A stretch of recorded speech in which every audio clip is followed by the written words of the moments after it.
वेळ जवळ आलेली आहे. येशू ख्रिस्त या जगात येणार आहे आणि जेवढ्यांनी त्याच्यावर विश्वास ठेवून आणि त्याच्या वचनाप्रमाणे वागून स्वतःला नीतिमान ठेवलेलं आहे ते सगळे त्याच्याबरोबर स्वर्गात जाणार आहेत.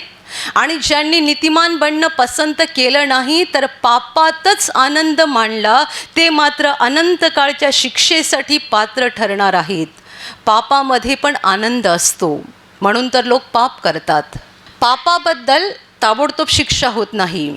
तुम्ही जे येशूवर विश्वास ठेवणारे आहात, तुम्ही जर एखादं पाप केलं आणि तुम्हाला ताबडतोब शिक्षा झाली तर देवाचे आभार माना. म्हणजे देवाचं तुमच्यावर जास्त लक्ष आहे, देवाचा तुमच्यावर जास्त वॉच आहे. हा माझा मुलगा, ही माझी मुलगी वाईट वागायला नको, सैतानाच्या हातात जायला नको म्हणून देव तुम्हाला ताबडतोब फटके मारतो.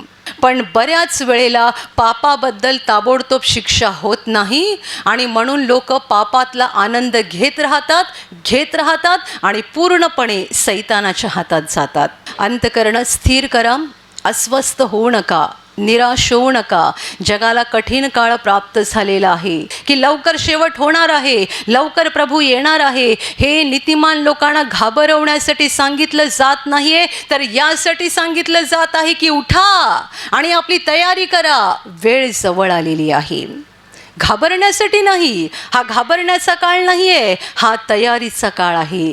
असं समजा की तुमच्या घरात लग्न असल्यानंतर तुम्ही किती जल्लोषात तयारी करता, तशी ही जल्लोषात तयारी करायची वेळ आहे. संपणार आहे या जगाचं नाटक, संपणार आहेत सगळे कष्ट, संपणार आहे सगळं दुःख.